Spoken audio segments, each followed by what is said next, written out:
Wow. Weißt du, was ich gerade plane? Uiuiui, was denn, Mau? Erzähl schnell. Ich liste die besten Halloween-Kostüme für Kinder auf. Kinder lieben es, sich zu verkleiden und Halloween ist die perfekte Zeit dafür, nicht wahr? Ja, das klingt toll. Ich möchte sofort alles darüber wissen. Okay, hören wir mit einem richtig coolen Start an. Das Roblox-Monster oder der trendgeladene Gaming-Look. Das ist perfekt für Kinder, die Videospiele lieben. Sie können so bunt und auffällig sein wie die fantastischen Figuren aus den Roblox-Welten. Hihi, das klingt so spannend, als ob sie aus einer eigenen Spielwelt in die echte Welt springen, oder? Genau.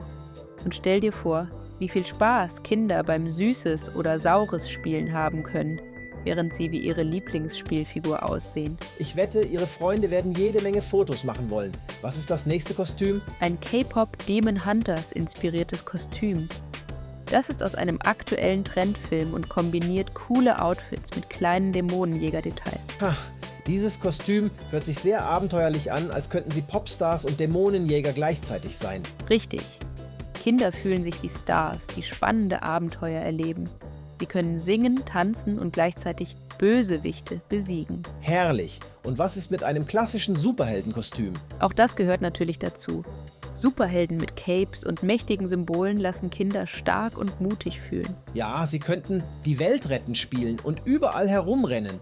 Welche Kostümidee hast du als nächstes? Das Skelett- oder Knochenkostüm.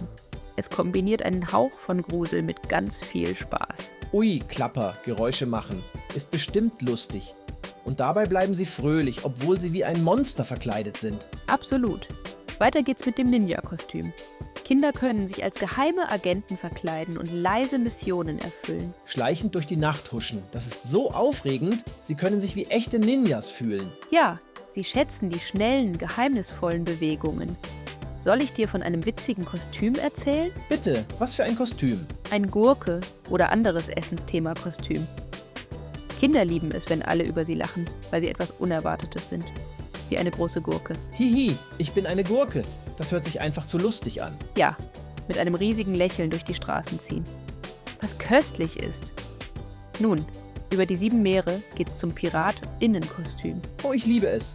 Arr, Schatz suchen und Planken tanzen. Das ist ein Abenteuer wert. Ganz genau. Kinder können die Rolle perfekt ausfüllen und beweglich bleiben. Was hältst du von einem tierischen Kostüm? Ich bin gespannt. Erzähl weiter. Ein Tierkostüm, wie ein Pfau. So bunt und stolz oder ein anderes Tier. Kikeriki rufen, wie das Tier, in das sie sich verwandeln. Das muss so spaßig sein. Es ist nicht gruselig, dafür aber fröhlich. Ganz genau. Das nächste ist der absolute Klassiker. Ein Hexen- oder Zauberin-Kostüm. Ui, mit Zauberstab schwingen und magische Flüge unternehmen. Das klingt so zauberhaft und doch einfach. Ja, das ist leicht umzusetzen und kann so gestaltet werden, dass es einfach bezaubernd ist. Und zum Schluss das Roboter- oder futuristische Kostüm. Oh ja, stell dir vor, ein glänzender Roboter oder ein Zukunftsheld zu sein. Das klingt modern und kreativ. Es ist lustig, weil Kinder wie echte Roboter Piep, Piep sagen und ganz anders bewegen können. Fantastisch, Mau. Diese Kostüme sind wirklich toll. Kinder können so viele Rollen ausprobieren. Das ist wohl das Tollste an Halloween, oder? Jawohl, wow. Das macht es so speziell, in all diese Welten einzutauchen und dabei jede Menge Spaß zu haben. Das war eine aufregende Liste, Mau. Ich kann es kaum erwarten, zu sehen, wie toll die Kinder aussehen werden. Ich auch nicht, wow. Lass uns viele Süßigkeiten sammeln, wenn die Geisterstunde kommt. Ja, das machen wir. Und wir sind bereit für ein weiteres Abenteuer, nicht wahr? Immer bereit, wow. Jeden Tag ein... Ole Doli, Doli Doli.